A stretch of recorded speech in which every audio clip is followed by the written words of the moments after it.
رجحان یہ تھا کہ میمن کے بچوں کو آگے چل کر کے دکان سنبھالنا ہے، بزنس سنبھالنا ہے، کاروبار سنبھالنا ہے، ہمیں جاب تھوڑی کرنا ہے جو ہم پڑھائی کریں.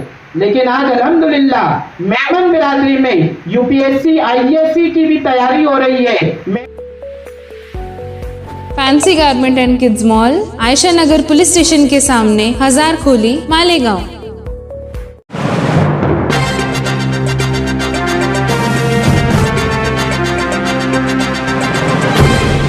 دیکھتے رہیے دا پرائم نیوز عبد الرحمان کے ساتھ.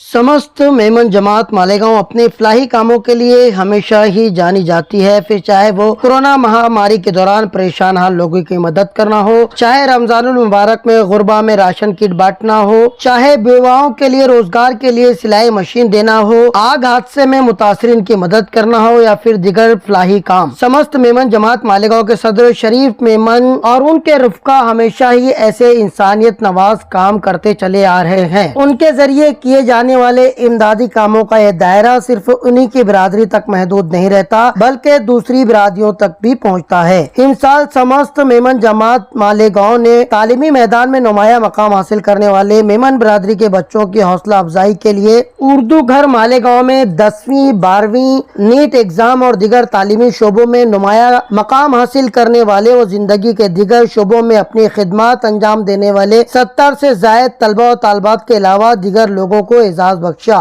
اردو گھر میں منعقد اس اعزازی تقریب میں بالخصوص آل انڈیا میمن جماعت فیڈریشن کے صدر اقبال میمن آفیسر موجود رہے، جن کی صدارت میں یہ تقریب عمل میں آئی، جبکہ آل انڈیا میمن جماعت فیڈریشن یوتھ ونگ کے چیئرمین عمران فروٹ والا کو مہمان خاص کے طور پر مدعو کیا گیا. دیگر مہمانان میں مالیگاؤں کارپوریشن کمشنر رویندر جادو، کانگریس صدر اعجاز بیگ، سماجوادی پارٹی سیکریٹری مستقیم ڈگنیٹی، جمیل کرانتی، سلیم انور، اثر صدیقی، رضوان بیٹری والا وغیرہ موجود رہے، جنہوں نے اپنے خطابات میں میمن برادری کی خوبیوں کا ذکر کرنے کے ساتھ ساتھ طلبہ و طالبات کو ان کے روشن مستقبل کے لیے دعائیں اور نیک خواہشات سے نوازا. آل انڈیا میمن جماعت فیڈریشن یوتھ ونگ کے مقامی ذمہ دار رضوان میمن اور ان کے رفقا کو ان کے بہترین کارکردگی کے لیے سرٹیفکیٹ سے نوازا گیا.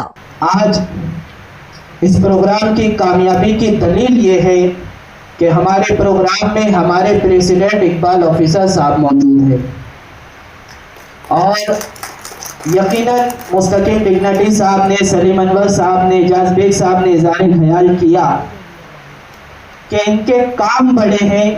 یقیناً ڈائس پر جتنے بڑے لوگ موجود ہیں یہ اس کی گواہی ہے، یہ اس کا ثبوت ہے کہ ہر پارٹی کے نمائندہ افراد یہاں پر موجود ہیں. نہ صرف انہوں نے شرکت کی بلکہ اپنی پارٹی کی جانب سے جماعت کے ہر کام کا تعاون کا یقین دلایا. سمست میمن جماعت کا وجود جب سے قائم ہوا ہماری کوشش یہ رہی ہے کہ ہمارے پریزیڈنٹ شریف ابراہیم جونانی صاحب جو اس وقت سفر حج پر ہے، مقدس سفر پر ہے، ان کی صدارت شپ میں، پریزیڈنٹ شپ میں اور اقبال آفیسر صاحب کی سرپرستی میں ایسے نمایاں کام انجام دیے جائیں کہ وہ یقیناً بے مثال کام ہو.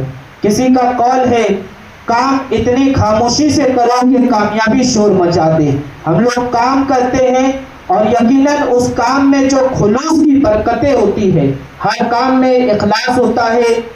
وجہ یہ ہوتی ہے کہ قوم کا کچھ بھلا ہو جائے. جب میمن جماعت مضبوط ہوگی، میمن جماعت کے افراد مضبوط ہوں گے تو یقیناً وہ مضبوط ہو کر پورے سماج کا کام کریں گے، پورے معاشرے کا کام کریں گے. میمن جماعت کے جو کام ہوتے ہیں وہ صرف یہ نہیں ہے کہ میمن جماعت ہی میں ہو، بلکہ کئی سارے پروگرامات ہم نے ایسے کیے. ابھی پیچھے عائشہ نگر میں آگ سانحہ کا معاملہ ہوا، ہم نے اقبال آفیسر صاحب کو کہا، انہوں نے فیڈریشن سے امداد بھیجی اور ہم نے ہر گھر میں 10,000 روپیہ دینے کا کام کیا اور اس طریقے سے ہم نے میمن ڈے کو سیلیبریٹ کیا. میمن ڈے جو اقبال آفیسر صاحب نے غریبوں کی عید کے حوالے سے اسے اعلان کیا ہے اور ہم لوگ مل کر کے پوری دنیا میں جہاں کہیں میمن موجود ہے ہم فلاحی کام کرتے ہیں، سماجی کام کرتے ہیں. جب سے یوتھ ونگ کا قیام ہوا ہے، ابھی مستقیم بھائی نے کہا کہ پیچھے MPL کا پروگرام ہوا، ایسے لوگوں کو جوڑا گیا.